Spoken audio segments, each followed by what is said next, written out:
we're going to do a self-care card pull today, and Theo thought he would come and say hello.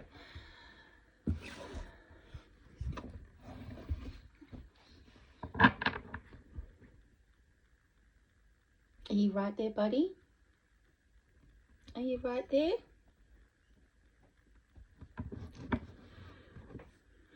It's going to be one of those reads where you might see more of a cat's tail than you see of me.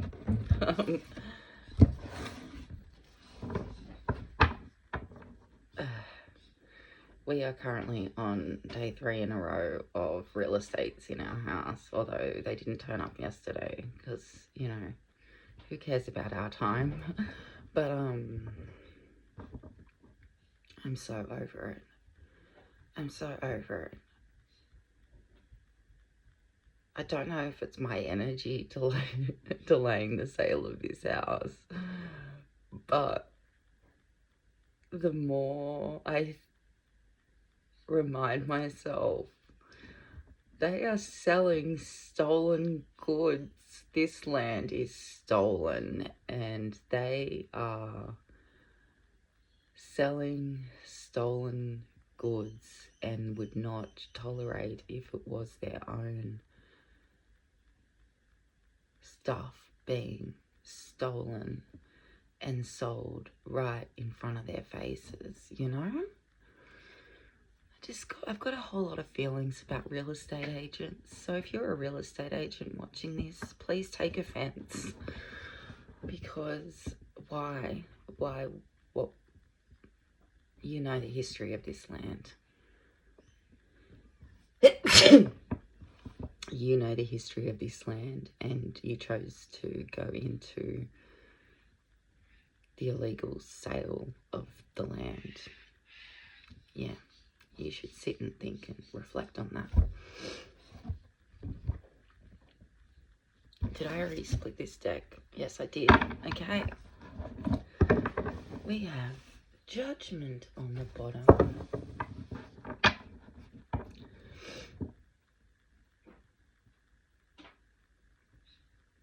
I wish this card wasn't called Judgment because it's so much more. And for me, it's not about a moment of judgment.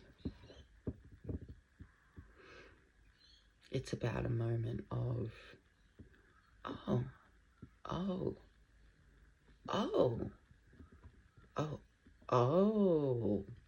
kind of thing. Well, that's how I am feeling this card. And it's a moment to be able to transform and awaken to different ways of being, doing, existing. Maybe this message is for real estate agents. Anyway, let's get us a card for self-care. I was going to do this earlier in the week, and all I could think about was 3 days in a row of real estate. And so, like, I really should have done it earlier in the week, but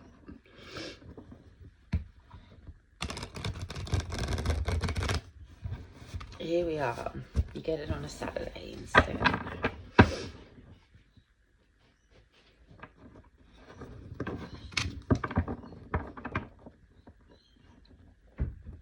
So I've been working through some feelings this week. Having, you know, the anniversary of my mum's death was yesterday. It's been 3 years. And what complex grief that has been, that I haven't wanted to acknowledge even exists, because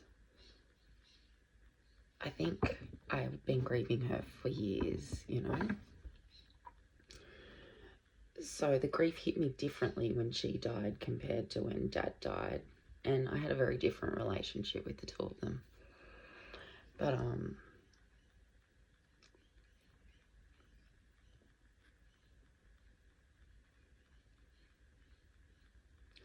this year's been about healing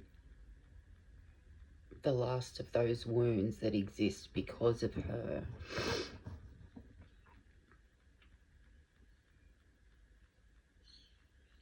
And so, like, it's also about acknowledging who I am now because of her. And thank you, PDA,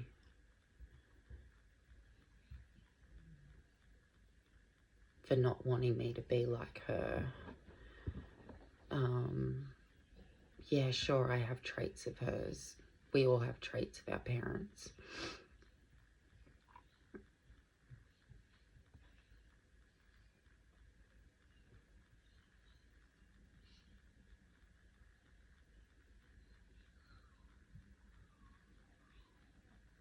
But I think approaching it in a different way to her has made a big difference.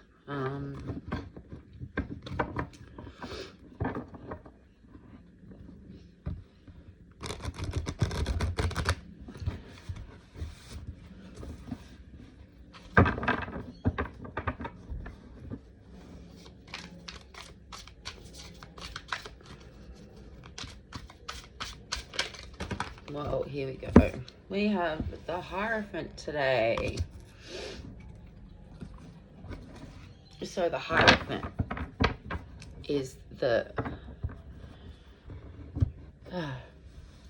kind of counterpart card to the High Priestess. The High Priestess is the part of us that takes the spirit, like downloads the spiritual messages, downloads the information from the universe, downloads ancestral knowledges and all that kind of stuff. And the Hierophant is also a spiritual archetype because they then take the stuff that you can't see that the High Priestess is working with and grounds it in the 3D reality type thing. Almost in a way like a conduit between the higher levels and here. So revolves around like religions and sometimes laws around marriage and and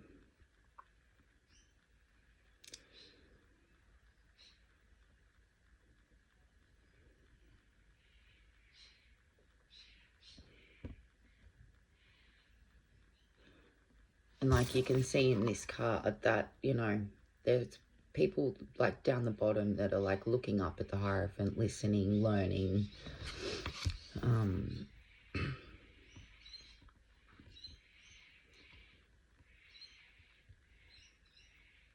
I guess like in modern day stuff, this could be looked at like, I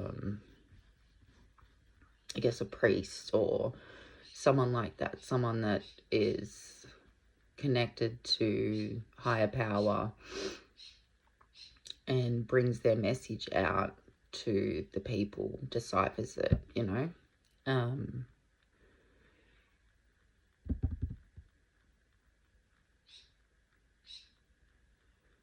So I'm curious. I haven't pulled this one for self-care before, so let's see what it says.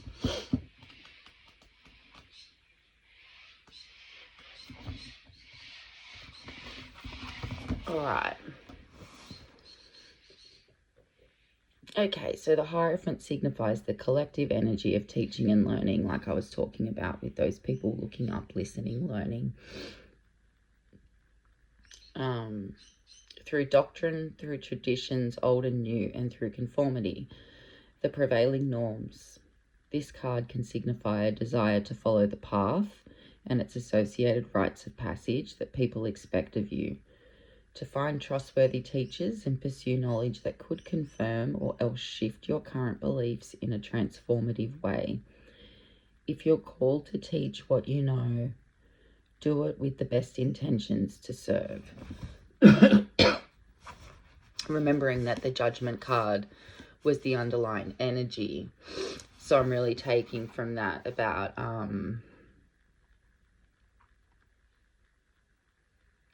shifting our current beliefs in a transformative type of way, yeah? And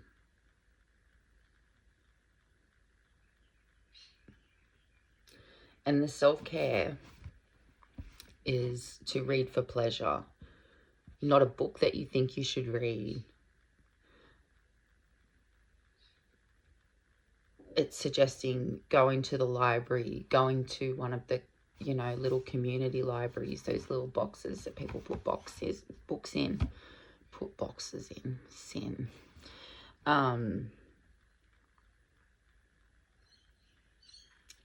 don't spend too much time reading backs of books. Stand there and look and see what you're intuitively guided to. So don't read the blurbs on the book. Don't try and work out too much about what the book is about. Just feel out which book is right for you to pick up and read, that will teach you new things, new perspectives, and shift the way that you are thinking about certain things. And then just read it. Read the whole thing. It might take you a day. It might take you a week. It might take you a month. You might have ADHD and you might start it, put it down, forget about it, come back to it in 6 months. You know, whatever floats your boat. But what this card is asking you to do as a means of self-care is find the joy in learning something new, different, a different perspective. Learning what a privilege it is to have access to these books.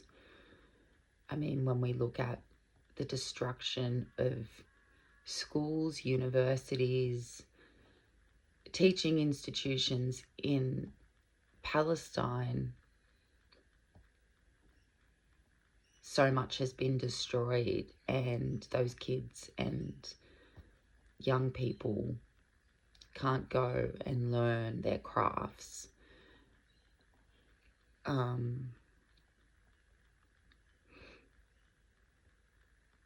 They're having a whole different experience to what they should be, and what a privilege it is for us to be able to go and pick up a book and sit down and read it.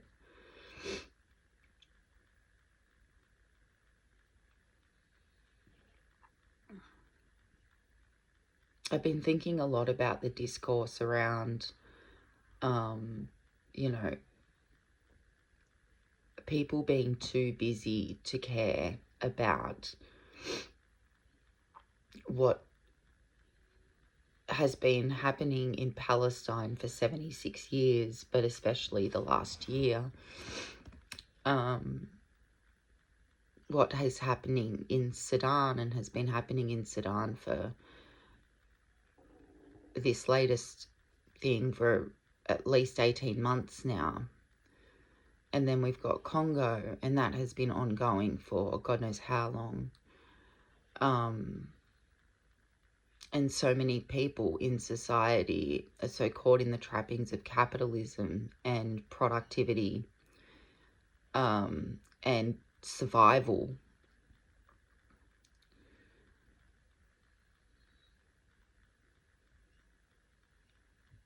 that they turn a blind eye to the suffering of people elsewhere.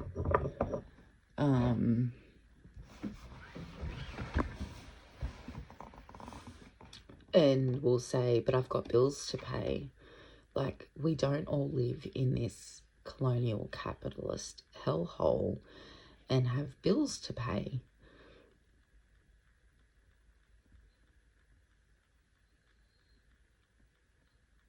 These systems aren't just systems of genocide in colonies. They're systems of distraction they keep people so focused on survival, more, keeping up with the Joneses, that they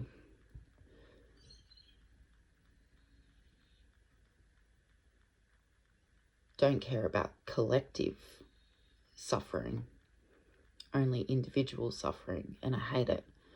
I hate it. I hate it. Anyway,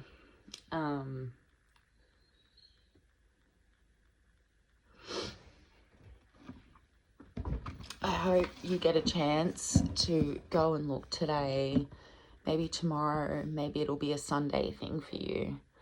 Maybe it'll be a Monday thing. Hey, time is irrelevant. It's been colonized anyway. But I do hope that you go and find yourself a book that you've never read before, that your intuition guides you to, and you learn something new. And then you can share that with the world. I hope you have a really good weekend, and thank you to everyone who keeps coming back and watching. And I really appreciate the messages that I get on Insta and stuff about the readings, and those of you that leave comments and whatnot. I was saying to someone the other day, you know, like, I could do like these soulmate love readings and have 50,000 followers, and that's just not where I'm at. I am not the person that wants or needs 50,000 followers. If 50,000 people follow me, that's great. But again, I think there's nothing wrong with love and romance and whatnot. But